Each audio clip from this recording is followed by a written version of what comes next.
last week I made a pancetta fat bonbon, an interesting way to use like the rendered off fat from pancetta rather than throwing it away. And that kind of ended up surprisingly delicious.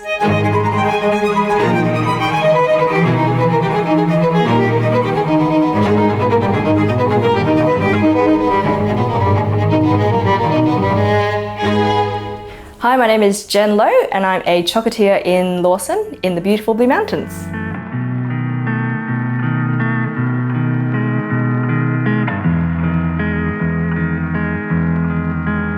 I had two dreams as a kid, which was either to become a pastry chef or an animator.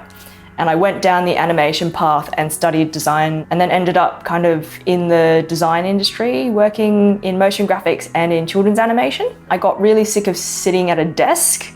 I guess I'm very restless and I like to make things with my hands.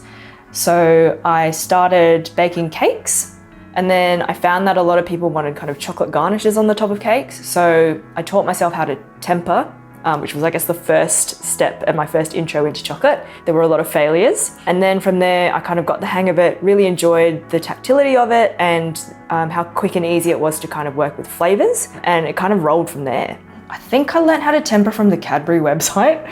So it was like very basic instructions with no real science behind it. Then after that, I took a couple of short courses at the Australian Patisserie Academy. A lot of it was kind of on the job learning. So just trial and error, making mistakes, doing things differently.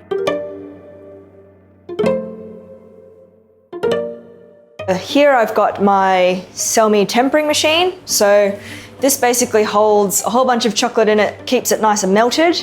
And then once I push a few little buttons, it actually tempers the chocolate for me. So I've gotten to that point now where I can cheat a little bit.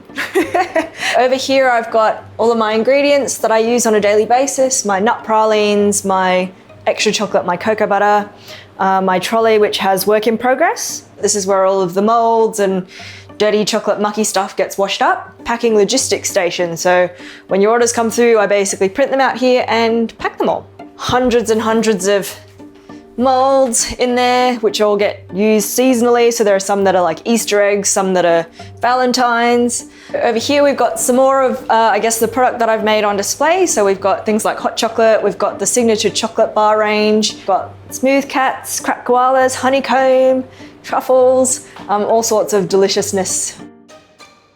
Unexpected flavour combinations is probably something that's really exciting for me, and being able to pair chocolate with things that you wouldn't normally expect. I usually start with something that I know, something nostalgic. One flavour that I used to use a lot was pandan. It's from my Malaysian heritage, so I guess it's a flavour that I grew up with as a child and something that I've always enjoyed eating.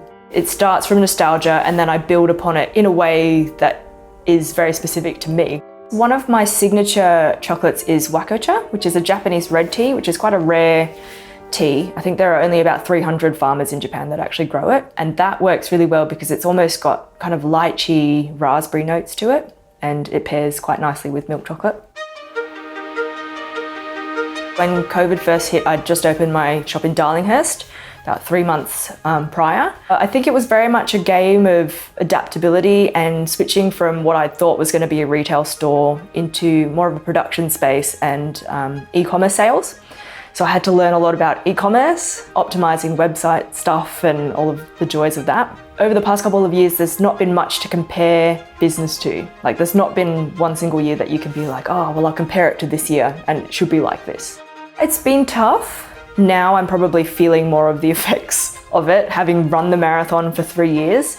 It was quite stressful and anxiety inducing, but I think also you just know that everyone else is in the same boat, so you just kind of keep swimming.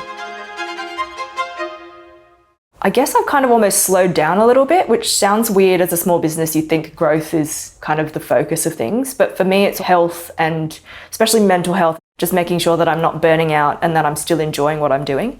I guess I've always struggled with mental health from when I was a teenager, and I think talking about it often makes people less or feel less alone, especially now after everything that the world's been through in the past couple of years. I know that there are probably a lot of people out there that struggle with their mental health and maybe don't know how to put words to it. So for me, the importance of sharing it is I guess so that we know that we're not alone. It has definitely impacted the speed at which I work. I think it's also been hard to inspire creativity because of the burnout. When you're not in a happy space necessarily, you're not always your most creative. That's been hard sometimes to kind of innovate, come up with new products, kind of get out of bed every day and make myself do stuff.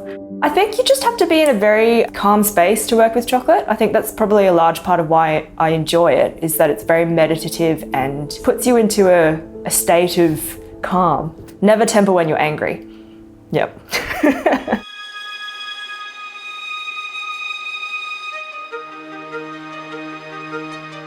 My happiness is probably a big measure of how successful I've been. But I suppose looking back on what I've accomplished every now and again kind of helps. So I guess the plans for the future are a little bit uncertain at the moment, but one thing that I have been exploring is making more chocolate from bean.